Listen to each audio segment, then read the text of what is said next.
Welcome back to the Respect the Drive podcast. I'm Tedward here at Garage 42 in Acton, Massachusetts, where I store my cars. This place is wonderful. I'm so thankful to have a studio here. I'm looking out over the vast number of quad stackers with beautiful cars from GT2 RS with a Manti racing kit. Jeez, that people really know where to spend money on crazy cars. It's amazing. And I'm glad they stored them here so I can stare at them while I do this podcast. It's also an orange McLaren 600 LT above it.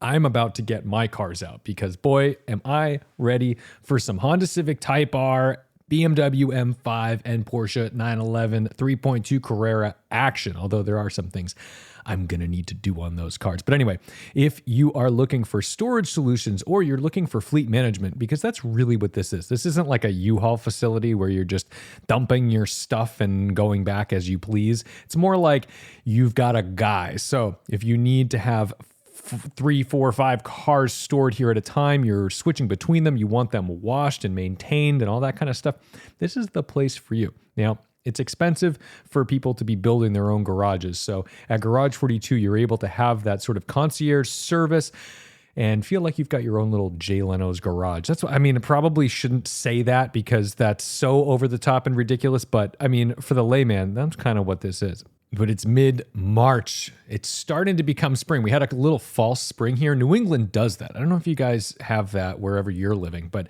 what happens here is you get winter and it's cold and miserable. And once in a while you get a beautiful snowstorm and it's like, oh, I love winter. Everybody loves their winter snowstorm for Christmas. And yeah, then it's frigid and the snow's dirty because it melts and freezes and melts and freezes and there's plows and there's salt and your cars are corroding and it's a nightmare. And that's where you get rock chips. So another shout out to Mike's Auto Body who redid the hood on my Lexus, which looks fantastic. I'm thrilled. And you gotta just deal with this kind of stuff because the winter is a nightmare, but then you get a few little sunny days where suddenly it's 45, which might as well be 80 degrees when it's February. And then it goes back to 7 degrees. So I did a little bit of traveling. I went out to San Diego because Acura invited me out to drive their new ADX, which may not be the enthusiast vehicle of your dreams. However, I'm always psyched when Honda makes cars that are fun to drive for normal people because it is a real shame when someone spends a lot of money, $40,000+ on a car that has luxury features, maybe has a good sound system or something, but like if they're not entertaining, then it's a bummer. And I think you have to make compromises on your entertainment factor. The video, I'm really excited. I hope you watch the video, whether you like small CUVs, crossovers, things like that or not, because the roads out there are fantastic. I think everybody always talks about Los Angeles and Malibu and all these places for the canyons, and objectively superior to where we were in sort of Encinitas and San Diego. And I go out to Palomar Mountain, which I really like. And we typically end up getting pie at Julian Pie Company. And it's a beautiful place to go. You get a little pie, but the roads out there are fantastic. But I always like to veer off the beaten path and go up and over the mountain. I don't know if you can hear that. Sounds like a whale call. That was either an alarm or a quad stacker needs some grease. I don't think those make any sound, so I'll go with an alarm. Anyway, I go up and over the mountain. That's where I like to film these cars. And I know that a mountain road with a bunch of switchbacks and hairpins isn't exactly the territory that you would think for a car like an Acura ADX. But I think you really discover a lot about the designers, the engineers, and the car's capabilities. And frankly, I think safety comes down almost all the time to handling. I mean, sure, you could get T-boned and you got to make sure you got a strong B-pillar and that, your small overlap is good. But like for me, realistically, if I can avoid an accident, I feel like a safer driver. I feel like I'm in a safer car. And like, for example, my Lexus GX, not ideal. It's not a good evasive maneuver vehicle. This body on frame truck thing that I'm driving around in, like you need to steer the ship, right? If you're heading for the iceberg, it's gonna hit the iceberg or you're gonna roll the car trying to avoid it. Whereas like when you get into like my Honda Civic Type R or my M5 or my 911, I always feel like, well, at least I can get around the thing, right? And it's not gonna set the car off in this pendulum motion, lose the rear end or flip the car. And that's what I like about this Acura, this ADX. I had a lot of fun when we had the HRV. Remember, this is all based on the same platform as the Honda Civic. I think they call it their global platform in Honda language. But it was a fun car to drive when I drove the HRV for the first time out in Washington. I was caning it up and down these mountain roads. And yes, the 2-liter Atkinson cycle engine in the HRV is a bit of a dog. It's slow. The CVT is not quick to get out off the line. In the Acura version of this, the more luxurious version, it has a 1.5 liter turbo, which, yep, smaller displacement, but we all are pretty familiar with this engine because it's what powers the Civic Si, the Integra, all that good stuff. So I found it to be pretty punchy in the mid-range, does not get you off the line that fast, but good enough. And the CVT tuning, fine. You know, I could spend a whole video harping on an individual component of a car. You know my opinions on CVTs. I do not like them. But when it sort of disappears into the background and you get used to it, it's just not the point. So I've put up this video, which I think is pretty favorable to the car because I think I just love the chassis. You know, what's weird though is sometimes when I watch a video back, I notice things that I maybe didn't notice in the car. So some things become more apparent, usually audio things. So listening to the way this car accelerates, listening to any CVT really, sometimes it's not something you notice quite as much when you're driving it because you're just experiencing the car is doing its thing, it's moving and it's accelerating. When you're watching it on video, just hearing a car just blare up to like 4,500 RPM or 5,000 RPM and just kind of sit there and then do like a fake shift or something. It always sounds a little bit silly, but either way, the reason I'm talking about this car is not to sell you this car. That's fine. If you want that car, I think it is like a missing link in the Honda lineup, and I think it's going to do well because a lot of people just need an all-wheel drive thing or think they need an all-wheel drive thing. You and I both know that you can daily drive an M3 in the winter with rear-wheel drive just fine. You'll be okay. Get the right tires. But you know, a lot of people are going to be turned off to a front-wheel drive sedan, which for whatever reasons isn't enough for people these days. You know, an Integra would have been plenty of car for the last 40 years. But today, I must have all-wheel drive. It's fine. I get it. You're used to the things you're used to. It is what it is.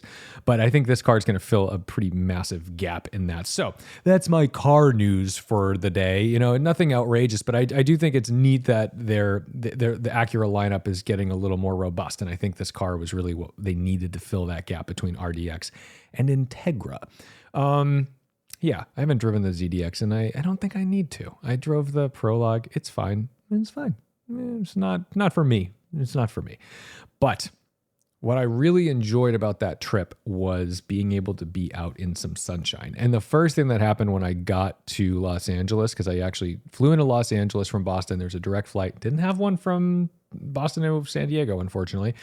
But flew into LA, got in a car, and was driven down to San Diego. And immediately everyone's apologizing for the weather. They're like, we're so sorry. You know, we know you came all the way from New England and it's only 65 degrees. The weather's been bad. I'm like, are you out of your fucking mind? This is unbelievable. This is perfect. This is what I felt like I had just come out of a prison. It was just the winters here. They drag on, and I don't do any winter sports. My friends are snowboarders and skiers and stuff. And I used to do that when I was a kid, but it either got expensive or I just didn't have time to do it. And now I'm so fearful of like injuring my knee, which I will talk about in a minute. But I don't do that stuff. So I end up just driving cars, photographing cars in the frigid cold, and kind of just not enjoying my time. When I really need to be, I wish I was a wealthy person because then I would just go somewhere warm all the time. I don't do that, but I did have this feeling of just awe, like walking the beach. There were people out there still playing volleyball. There were a few brave surfers out in their wetsuits, despite the cold water temps. I mean, relatively, I suppose. And it was just magical. But the best thing I was seeing out there were these cyclists, because I know this is a contentious subject when it comes to auto enthusiasts and cyclists. I don't understand this battle. I don't understand this war. I understand if you're somebody who's just like, oh, this asshole's blocking my way. Most cyclists are pretty respectful. And honestly, most cyclists I know are car people. So they're not anti-car. In fact, they're usually pretty good at knowing the rules of the road and staying off to the side. Like it's legal to go two abreast, which most motorists don't know because they don't seem to know anything about driving, which is readily apparent on any American highway when you realize that nobody knows what they're doing, where they're going, why they're here. Why are you in this lane? What possessed you to drive in this position? Chances are they don't know. I see brake lights. Why'd you hit the brakes? Don't know. Why did you make that input? Not a clue. They react to nothing. Well, my goodness, good driving is dead. But the reason I was excited about seeing these cyclists is because I was a former cyclist. I think if you follow my Instagram, you know that I'm a runner. I've been healing up because my right knee, I get this like patellar tendonitis thing and it just hurts. It sucks. And I probably just have bad form or something. I don't fucking know. I just know that it hurts now and it sucks. And I don't want to stop having that sort of like cardio activity because I find it really refreshing. This is probably what keeps me off of the medication, frankly, because my depression is deeply linked to my physical activity. If I'm sedentary and not working out or running or whatever the heck, I get really bummed out and I get a good sense of accomplishment from this. It keeps my heart rate going. I feel like I'm at least doing something decent for my body. And frankly, it keeps me from making unhealthy decisions. If you're making all this effort to go to the gym and lift weights, you're going to the trails to go running or cycling or whatever the hell you do. Maybe you're really wealthy and you've got one of those like Skull Erg boats out on some fancy river. I don't know. Whatever you do to stay fit, I think when it comes time to be at dinner somewhere or a party and someone hands you a beer, a cocktail, a fried appetizer, some filthy meal, you may think twice about how much of that you're going to consume because you're thinking, man, I just put all this work into my body. Am I really going to drink 6 beers tonight like I would have in college? Maybe not. Maybe it's like detailing a car. You know, you do a paint correction. Suddenly that dirt road doesn't look so appealing. Maybe in your younger days, driving sideways up the dirt road in the Porsche was super fun. But now that you've invested some time and money into the maintenance and into the paint work, maybe kicking up a bunch of fucking rocks isn't the thing you want to do. And that's what it feels like when you go out drinking. And kind of like just abuse your body with like the wrong food, the wrong liquor or whatever. And also if you were planning on working out or doing anything the next day, I'll tell you, I'm 36. I only have about a month left of saying that, unfortunately. God damn it. We're getting old. I'm getting old. I'm not going to feel well the next day. I cannot handle it anymore. I'm not going to puke, but I will know that I had like 3 drinks the next day. I know it. I feel it. You can tell. Even my watch tells me. Your watch, my Garmin doesn't say, hey, you're hungover, you dumb, but it might as well with the information it tells me. And it just doesn't seem like any amount of water I drink the night before helps. It's just yucky. So I think I'm down to like a couple of drinks and I just got to nurse them slowly. I was actually just up in New Hampshire with my friends when I got back from San Diego because they did like a snowboard weekend. I got in late, so I just met them up there and, you know, hot tub, sauna, a little bit of après ski kind of thing. Very bougie. It was nice. And I made drinks for a lot of people. I played bartender. I make a mean margarita, pretty simple stuff. I make a good old fashioned. I like playing bartender. And a couple people asked me like, oh, how many drinks have you had? I'm like, I've had 1. They're like, what? You've been making drinks all night? And that's the thing is I think if I'm making the drinks for other people, then I'm proud of the drinks I'm making. I can nurse my own and then just kind of play it cool. So I am learning. It's funny how this stuff works. You're always learning. Everyone has such a different relationship with alcohol, you know. And I think the younger crowd, seemingly, maybe I'm way off base, but just based on what I've witnessed, younger people seem to have a healthier relationship with alcohol than like millennials did. Gen Z kids seem like they know that alcohol is a social lubricant, but they don't seemingly like, I don't see these kids doing keg stands. Like my college days, it was just constant debauchery. We would go to a party and it was just, how much can you suck down? I remember going to like a seminar because I was in a fraternity. WPI has a lot of fraternities, Greek life as they call it.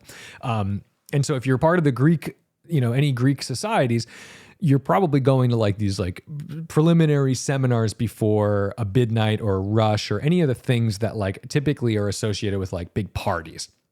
And a lot of times they'll bring in a speaker who is going to tell you about their dead friend or a fire, or it's like a little bit of a scared straight program, which, for whatever it's worth, works a little bit, I guess, to hear some stories. But they'd always go and say something like the definition of binge drinking is maybe, I think, 3 or 4 drinks in an hour. And I cannot forget the eye rolls that my friends and I would give each other from that statistic, because you're like, well, what? Oh, of course I would have that many drinks in an hour. That's drinking. And now I'm like, oh yeah, that was not healthy. That's not good behavior, because you're drinking to get drunk. That's alcoholism. And I was talking to somebody in San Diego at this Acura event about what we used to consider like acceptable behavior is now something that I would be calling an intervention for somebody. Like, I can remember one of my first boyfriends, I was trying to, get, before we were dating, I was like trying to get his attention. This is a person who was literally doing a keg stand in front of me, puking, and then going back and doing another keg stand. And I'm like, hey, how's it going? And he's like nodding out, like, and I'm like, that was really cool what you just did. Like, what the fuck were we thinking? Meanwhile, I see these Gen Z kids. They seemingly have a better handle on it. Maybe they do other horrible things. I don't know. But I just haven't witnessed these kids being like blackout drunk all the time. I don't see the same things. Now, granted, I'm not hanging around colleges. I'm not at a party school. I'm not seeing what these kids are really doing on the ground. But from my like loose observations, they seem okay. They seem like they're not going to have to reconfigure their relationship with alcohol the second they leave school and go into the real world and realize like, oh, we can't do this. That's literally a problem. So all this to say, I bought a bicycle. What a circuitous route for me to get into this. I bought a bike, and before you hang up and tell me to go fuck myself because I'm a cyclist, I used to love cycling. I had a really good relationship with it because I like machine. This is the weird thing. I don't understand why motorists aren't into bikes. They're into watches, they're into cars, they're into mechanical things. Like, how does a bicycle not fit into that? That is such a cool mechanical thing. It is amazing how far they've come. Everyone's jerking off over carbon fiber bits on their cars. These bikes are made fully of like carbon fiber, titanium, aluminum. Like, there's great materials on them. And my new bike, which I haven't seen yet, it's on the way. I have purchased it. It has electric derailleurs. So everything's wireless, which means I do have to charge it, which is going to suck. And I have a feeling that at some point I'm going to get stuck somewhere in the wrong gear and have to, I don't know, I'll figure this out. Well, I'll learn what's what along the way. But there's no wires connecting the derailleurs to the controls on the brakes, on the brake levers. So I'm super excited to have like a nice light carbon bike with new tech and fun stuff. And it's a Tarmac SL7 comp. I can't wait to get back out there. The reason I stopped, I used to ride like century rides in cycling terms. A century is 100 miles or more. So my longest ride I ever did was from Boston to Provincetown. So that's the very tip of the Cape. So you go all the way from Boston south around Cape Cod, all the way up to the ocean, basically where it ends.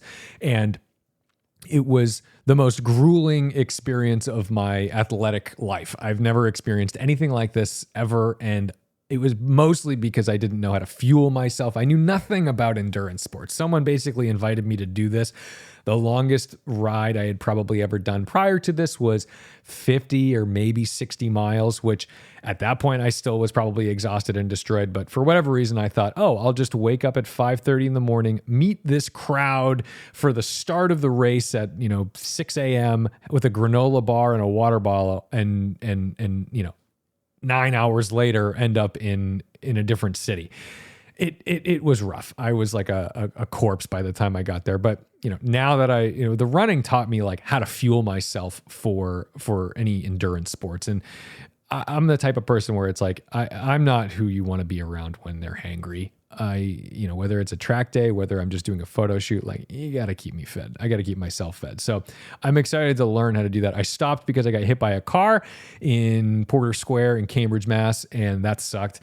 And it wasn't because I got severely injured. I almost did. I remember vividly almost going under the rear tire of this Ford Escape, but I had PTSD after, and I didn't really know what I always had the depression, the anxiety, but I had never experienced like actual PTSD because, it didn't hit me until I was like, oh, I'm going to ride my bike again. And I remember bringing my bike down from my apartment, down 2 flights of stairs, going outside, and I just had a full blown panic attack. Like I was shaking, my heart rate went up, and I'm like, oh, I can't do this. That was different. I had never experienced anything like that. And I'm sure folks who have had experiences with like car accidents, I'm sure that is traumatic enough to make you not want to drive a car again for a certain amount of time, or maybe your driving style changes, or maybe what you do changes. So, that was different. And I think enough time has passed. I think I can do this. I think that's what I want to do. So I'm psyched on that. But I am fully aware of the dangers on the road. And it means that you got to choose your battles. You don't want to be riding on rough roads. But this is kind of one of the things I wanted to talk about today, is that I think riding today is even more dangerous because driving is more dangerous today than it was 10, 15 years ago. Good driving is dead. It feels like everyone's just fending them for themselves. They have no education. Part of it isn't their fault. They're not taught. I mean, I look at what, American driver education is, and it's laughable. It's a joke. And I don't mean to offend anybody out there who is a driving instructor. I commend you. You're brave. You are doing God's work getting these people, ready to go. But we're not teaching enough of the right stuff. Driving around at 34, 35 miles per hour with hands on 10 and 2 and parallel parking is not enough to make a good driver. We need people who are aware. We need people who understand where they're supposed to be. And that means as a driving instructor, they should know where they're supposed to be.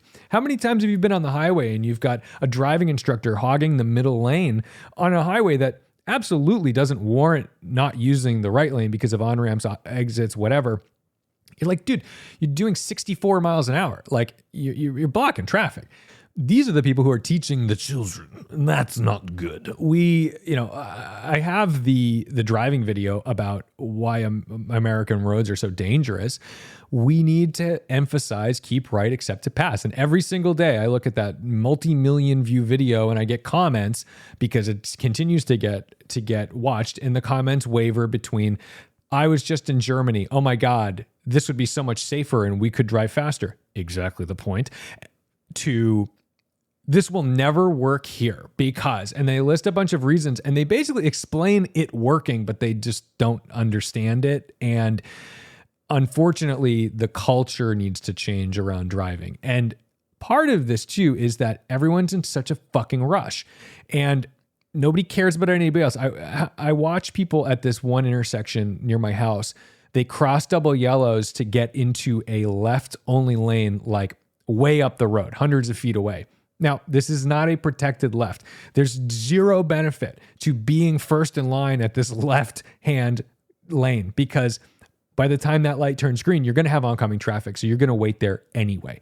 And what they do is they drive up the wrong side of the road at traffic so they can get into this left lane. Instead of waiting like the 90 seconds while the light's red to turn green and then just flow up and follow the yellow line to where it needs to go. I've seen so many near miss head-ons. This is why small overlap tests are so fucking important in NHTSA testing now, because this is what people do. They say, well, I need to be there. So they just risk your life. And the only thing keeping us alive on the road is a social contract, an assumed social contract that you don't want to die and I don't want to die. That's it. That's the only reason you don't cross double yellows. It's not fines. It's not tickets. It's not authorities. It's that I don't want to go head on with a driver. That's it. That's the only thing keeping us from killing each other. It's simply the agreement that you don't want to die either. That's it. And lately, it feels like that is gone. And I don't know if it's because cars becoming safer structurally has made us feel like we can do anything. When you encapsulate somebody in like a force field of technology and safety, I think you end up taking, my hypothesis is that you end up taking more risks on the road, which means that if I put you in a Fiat 500, okay, a 1960s or 50s or whatever the heck they were, Fiat 500, a little tin sardine can with maybe 2 cylinders and like it weighs nothing. If I put you in that versus me putting you in an S-Class, I would wager that you will drive a heck of a lot safer in that Fiat because you are fully aware that anything that goes wrong will result in your imminent demise. There's nothing coming to save you. Whereas in the S-Class, you jump on the highway, you stand on the throttle, maybe you give a glance in that mirror to make sure you don't hit a tractor trailer, and you go 120 miles an hour in the left lane until you're slowed down by slower traffic. Also fine, but this encourages people to look at their phones. They feel confident in their vehicles. They feel confident in their driving. They feel confident in their safety. They are not worried. And I think there's 2 things that need to happen and then they'll never happen. This will never happen. This is my little pipe dream. 2 things need to happen to be safer. Number 1 is driver education. Okay. Obviously, we need to know how to keep right, accept to pass. We need to understand who has right of way. We need to encourage patience. Everyone in a car should essentially have the same sense of responsibility as an airline pilot, okay? You wouldn't want your airline pilot running a red light, right? You wouldn't want your airline pilot crossing double yellows to get to the spot they wanted to be in early. No, you're patient. You're patient. You don't cross an active runway until it's not active, right? You don't do it. Well, this is what we do in our cars. And 2, I think we need to have less safe cars. I don't want that to be the case, but I genuinely believe if people were like driving around in 95 Sunfires again, oh boy, would you be a little more alert about the move you were about to make before you make it, because you'd be fully aware that any semblance of an accident in that vehicle will result in your death. And what we've noticed, I don't have the numbers in front of me right now, but I'm pretty sure about this. You can go fact check me if you want. That's fine. I'm not trying to spin a conspiracy theory, but like I remember after COVID, like road deaths per mile like went up. We've got the allegedly safest cars to date, right? I mean, we've got safer cars than we had ever. And we should have safer drivers. We seemingly don't. So obviously distracted driving is a crazy thing. And everyone's angry. Everyone's angry. Now, there's lots of reasons to be angry. It's 2025 in America. Anger is just part of it. It's your fucking right. But the problem with this is that we treat each other like you wouldn't treat each other in a line at a supermarket the way you treat people on the road. And my antidote to this has basically been the idea that I want to wave to people who do nice things for me. Okay. So when someone makes a little bit of an effort, right? The nicest thing a person can do is when you're getting on the highway and they move over to the middle lane just to avoid any type of near miss interaction. You know what? Give a wave. They may never see it. They may never see that wave, but they might. And that's a nice thing to do. You can do that too. I do a lot of things that I think are like preemptive, thoughtful things for drivers. Most of the time, I don't get a wave because they probably don't even know that what I just did was for them. You know, for us to not have an interaction, for you to not have to hit your brakes, right? You're passing a car who's on the right lane. They're approaching a much slower vehicle in the right lane in front of them. I've got an open left lane. I move over to the left to enable them to use the middle lane and pass the other car, the slower traffic. I'm going to get right back over once I've put the appropriate gap between me and this car. But why should I box them out? I shouldn't. I don't want to hit the brakes. I don't want them to hit the brakes. And this is like, I'm not a religious person, but I'll tell you what, the golden rule, baby, do unto others as you want them to do unto you, which I've probably botched, but you get the fucking point. I try to drive in a way that, like, you know what, I may not get this in return from you, but I'm going to keep doing it to make an attempt to be better.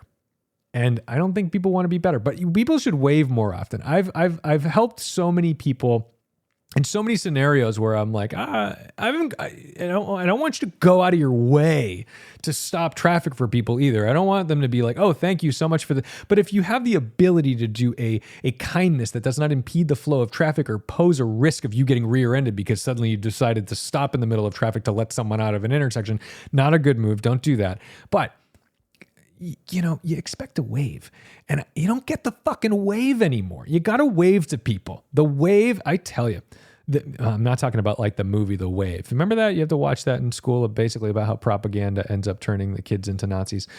The Wave. But waving, just a small wave, a small token of appreciation, or if you have super tinted windows, a little press of the hazards, just a little thank you. Holy shit, it goes so far. It makes me such a happy guy. It makes me feel like we're working on this together, because you should be working on this together. That's just how the road is a symbiotic thing. The other side of it is I'm getting tailgated like a motherfucker lately, okay? It is mind-blowing how close people drive to me on like busy little roads. I'm not talking about like, oh, I'm driving up Angeles Crest at 40 miles an hour and I'm getting tailgated. Like, of course, you should probably pull off and let them by. I'm talking like driving through a little town. It's just strip malls and red lights and stop signs and shit like that. I'm like, buddy, I'm driving 37 in a 35, maybe 40. You don't need, I can't even see your headlights. I can't see the fucking front of your car. Sorry for my language. This is spicy for me. This gets me a little heated. I get a little hot and bothered about this stuff. But then you look back, and the way they're tailgating you looks like they must be rip shit. They look like they must be mad. And so you're trying to see like a facial expression to be like, is this person like angry with me? And then you see them and they're calm as a cucumber, staring at their phone. I'm like, dude, you don't even know. And this is where the driver training thing comes into play, because I'm like, oh my God. You're staring at your phone 3 feet off my bumper. If I have to even remotely use my brakes, we're in contact. And that's the beauty of the GX460 is they're going to make contact with my trailer hitch before they touch anything else. And you know what? I don't want to have that conversation. I don't want to go back to Mike's Auto Body. Love him. Love Mike's Auto Body. It's great to have a good body guy. However, I don't want to need him. I don't want to need him. It's funny when you have that. It's like having my sister's a cardiologist. Don't want to need her, but you might someday. Probably a conflict of interest if I actually use her as my cardiologist, but you can get the point. If you have the ability as a parent, a friend, a lover, teach people how to drive. Don't be a backseat driver. And this is really the tricky thing is like, how do you tell someone, whoa, you're driving way too close to that car? And they giggle at you like, oh, you're scared? Like, yeah, I am fucking scared. You're an idiot. You don't know what you're doing. I can't stop saying the F word. I'm so sorry. This is a filthy podcast. I'm doing my best. I'm not trying actually. I'm just kind of hungry and thinking about all the people who've wronged me. Let's name names. I'm joking. Anyway, we got to stop the distractions in the cars. We need people to be educated. We need people to like, realize that the move they're making isn't actually saving them any time, or the risk reward on crossing double yellows to get to that lane faster is like so lopsided. The reward you get is nothing because you were going to get it anyway. The risk you're taking is going head on with a semi truck. Like, it's so stupid. So let's please chill the fuck out. Can we? Great.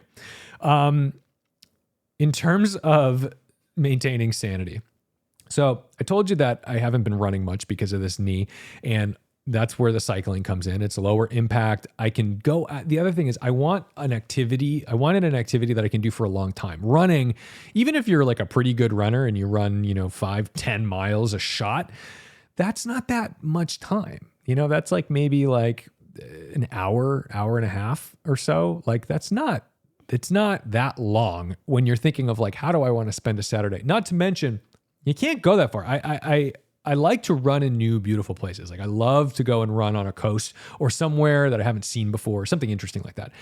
But it always feels weird when you drive like 2 hours to a destination where you're like, oh, this is the perfect place to run. I've always wanted to run here. And then you run for 45 minutes. And you're like, dude, I just drove basically there and back 4 hours of driving to run 45 minutes. And now I'm just like stinky and sweaty in my car, kind of weird. Like, I don't know, that the reward on that investment of travel isn't quite there for me. And this is where cycling comes into play, because when you're on a bike, you're not constantly having to put down power. You know, you can coast. You can literally coast. And there's downhills, there's, you know, you're going in a straight line. You can just chill. You don't have to be putting out some crazy amount of power. You can chill anytime you want, unless you're riding with a group that you're trying to impress and keep up with, and you don't want to be embarrassed or humiliated, which is something I'm definitely going to have to deal with when I start riding with groups again. Another topic, another day. But what I wanted to be able to do is cover massive amounts of distance.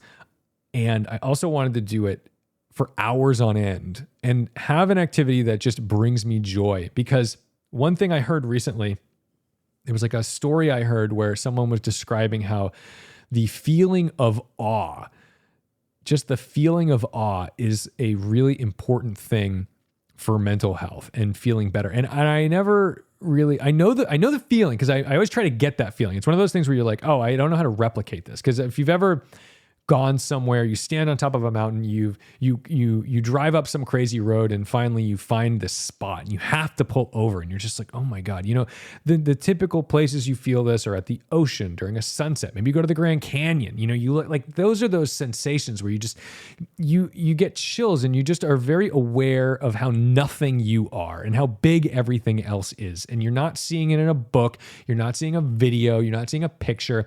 You're experiencing it firsthand, and you're witnessing the thing that you can't believe is as grand as it is. A lot of people get into this with astronomy. You know, they're staring up at the stars. They realize there's more stars than grains of sand on all of the beaches in the world. And some people feel really scared by this feeling. I don't. I always love the feeling of being like, nothing I do fucking matters. It matters in a microcosm. You know, if you're listening to this podcast, if you watch my videos and those are videos that you like to enjoy, whether it makes you feel better or simply just trying to be informed about the driving experience of a car, great.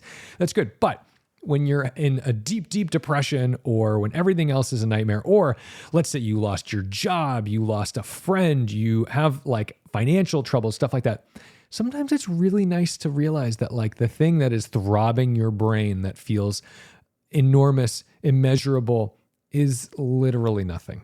And when a problem that seems impossible to solve or impossible to measure suddenly is immeasurable, but in the other direction, it feels better. And I want to put myself in more of these like awesome experiences. I want to feel that. And I've had that a bunch of times when I'm running and I go somewhere and I'm just like, oh my God, I'm like standing on this cliff looking out over this body of water or whatever. And I love that feeling. And it's tougher to get when you run, because I don't run 100 miles in a shot. I run 4, maybe 6. And I think I'll have more opportunity to see things and experience those things on a bike, on a road bike. And I also think there's a sense of community that I'm a little bit looking for like that fitness community. I love the car community. I love going to racetracks. I love talking to people about their cars. But it is very solo in a lot of ways, because even when you do drive with people, we do little group drives. We go out to different places. We're going to meet at a brewery and hit up these great roads and get a coffee or whatever the heck. Those are all nice. Yeah, don't drink and drive. I don't mean like meet at a brewery, have a beer and go for it. I mean like maybe that's like the end of it. But you're alone. And if you, sure, you can have like walkie-talkies. There's an experience there. There's definitely a camaraderie, but it is different than like running with people, hiking with people, cycling with people. That's something where you really get to know people and where people support you too, because, you know, you might be riding with someone who's much more fit than you. And if they're like a decent person, they're going to be there cheering you on and helping you draft and pushing your limits a little bit to get you where you need to be or where you want to be. So that is something I look forward to. And I just genuinely hope that I have reasonable experiences with the motorist, because I'm a motorist. I am a car person. I don't think I have to explain that. I don't think I need to qualify that, but a bike to me is just a fancy watch that you can ride, and it's super fun. It's so much fun. I mean, this is the thing when people are like, I don't get why you like running. I'm like, well, it turns me into a golden retriever. You throw a ball, I chase it, my tail wags. That's it. It's as simple as that. So I sincerely hope that this spring you're finding things that can make you feel better, whether it's a fitness thing or a community or whatever the hell. But God, I need to dig out some of those like awe experiences that I don't have enough and I want to have more of. And sometimes I have that in a car, but I think doing things for fitness reasons always makes me feel really good because it means that I get to drive longer. It means that I get to live a little bit longer, provided I don't get smashed by an Escalade on a backcountry road. So the other thing that I'm a little bit dreading is in 10 days, it is the 10th anniversary of one of my closest friends' suicide. And don't jump off yet. We're not well, don't jump, I suppose. But I'm not going to have some big emotional. This isn't that. It is just a stark reminder of how much time has passed and how little time it feels like has passed. This was somebody who is the reason I have a YouTube channel.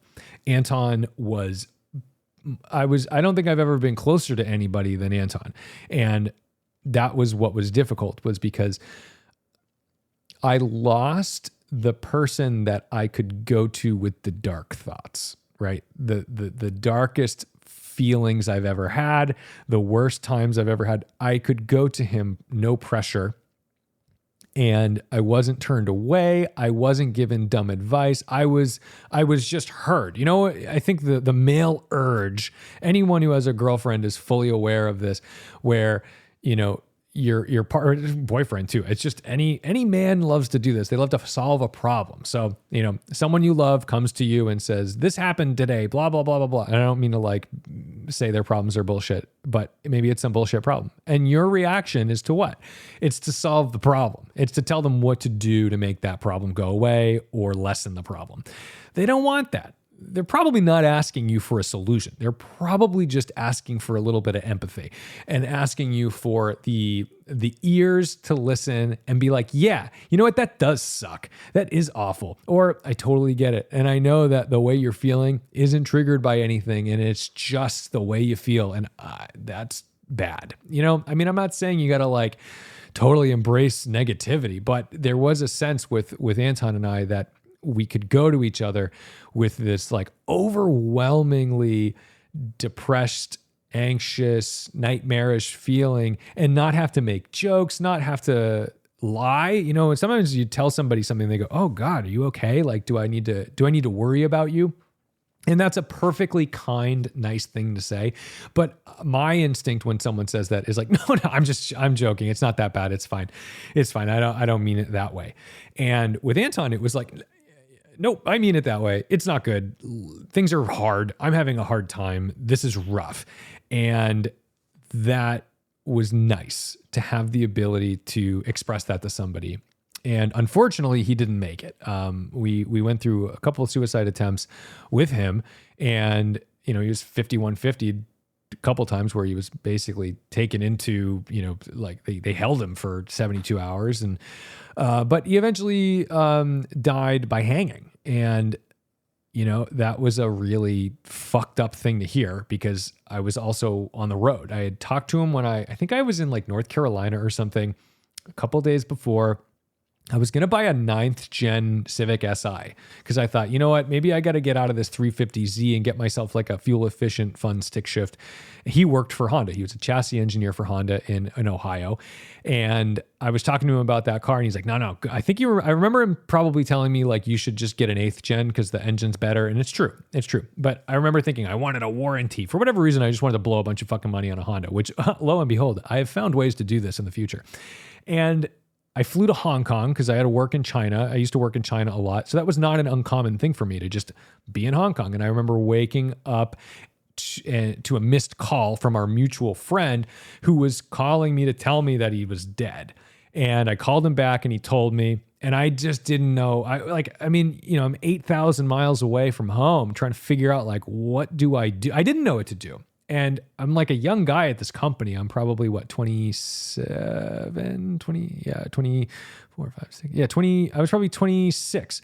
And I didn't know what to do. I don't know, like, am I allowed to fly home? Am I allowed to like just leave? I don't know what I'm supposed to do here. And I went to work the next morning. I like went in there and I was a total wreck. I was just like crying and it was ridiculous. But anyway, I finally was like, I have to go home. So I did. I went home, went to the funeral, wake, all that stuff. Maybe we'll talk about that another time because that's not the point of this. But the point is, when I got back and the dust just like settled, I guess. I mean, it was still fucking dusty, but I bought my 911 in March. He died on March 23rd, 2015. And I had a 911. I had my Outlaw before April.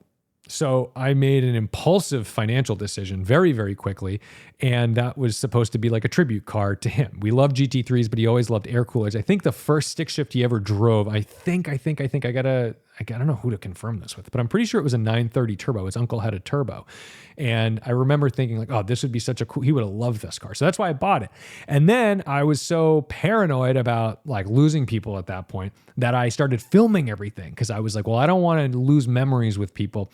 So I went ahead and started a YouTube channel and I started filming like vlogs because I was just like, oh, I want all this documentation. So in case anyone else bites it, I'm going to have like nice memories with them on film and it will be easy to go back to if I needed to, because I did a lot of bargaining in the grieving process, right? I was genuinely looking for ways to correct the death.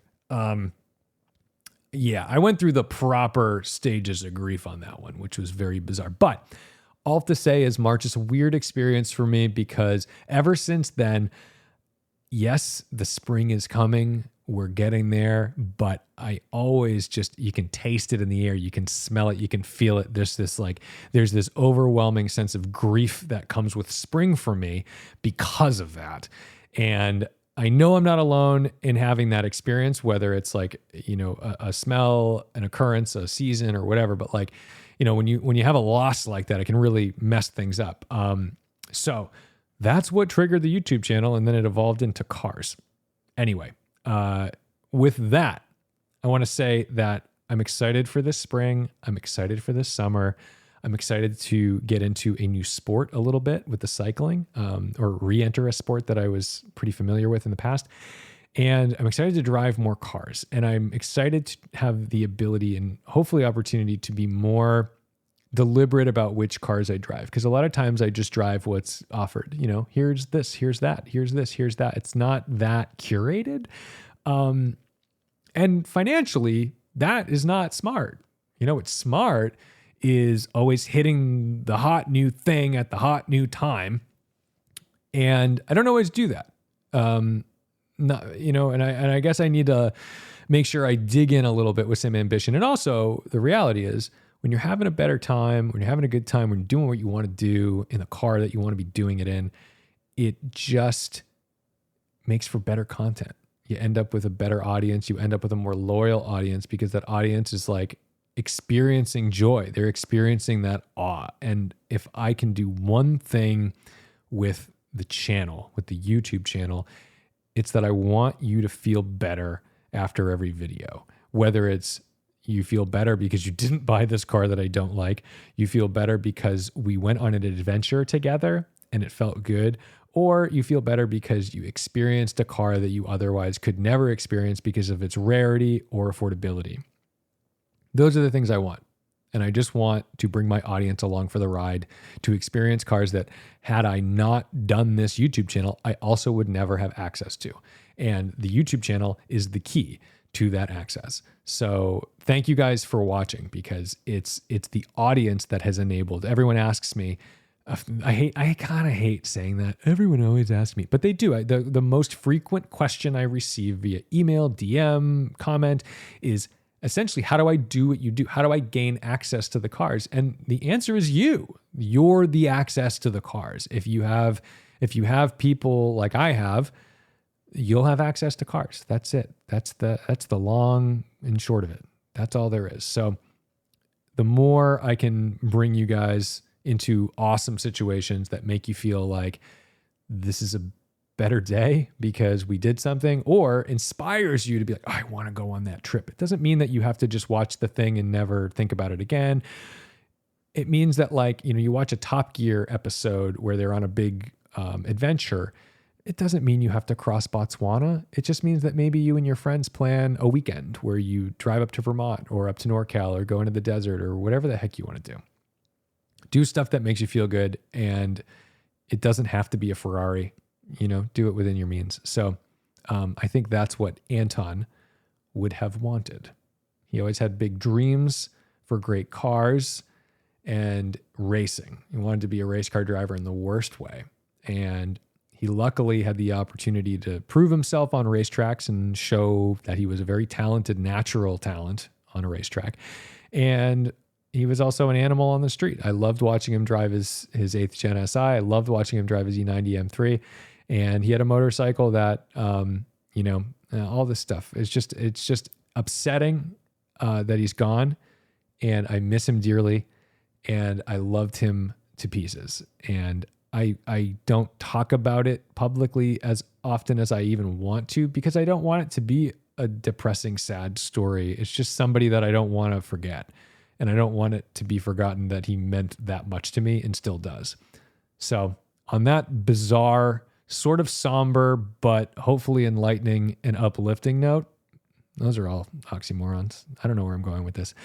I got to get the fuck out of here. I need to go eat some dinner. So thank you guys so much for listening to this podcast. Thank you for supporting the podcast. Thank you for supporting the channel on Patreon by watching the videos, by commenting by commenting nice things, or at least funny things. If you're going to be a dick, be funny. Like, make me laugh. If you hate something I did, like, make it a funny thing. Like, make me do your best. Do your stand-up act. Like, give me something to sink my teeth into that I can play off of. Maybe we have like an interaction where we like kind of shit on each other a little bit, but like in a playful way. I'm good with that. That's fine. Just don't be like just a moron. I don't know. That's all. You guys aren't. The podcast listeners, no. It's the randos that are, get suggested a video and then they decide that they don't like my fingers or my legs or my voice or whatever, man. It's free content. You can go wherever you'd like. But I really do appreciate. And that's where the Roadcaster decided to stop recording the podcast. Luckily, it was over anyway, so we're good to go. I'm going to end in my backyard listening to sirens, birds, and watching some lovely raindrops on the Ferrari 599 GTB and my Honda Civic Type R. We'll talk about bringing the Type R back out. I am so happy to be looking at this driveway right now. 599 is not mine, but it sure has been nice to keep in my care here in my driveway for a little while. Anyway, thank you so much for listening, supporting the podcast and the channel. Stickers are back in stock. If you would like a Tedward sticker, please go to the links in the description of my videos or of the podcast. You can order them on my Shopify page. And don't forget to respect the drive. I'll see you in the next one.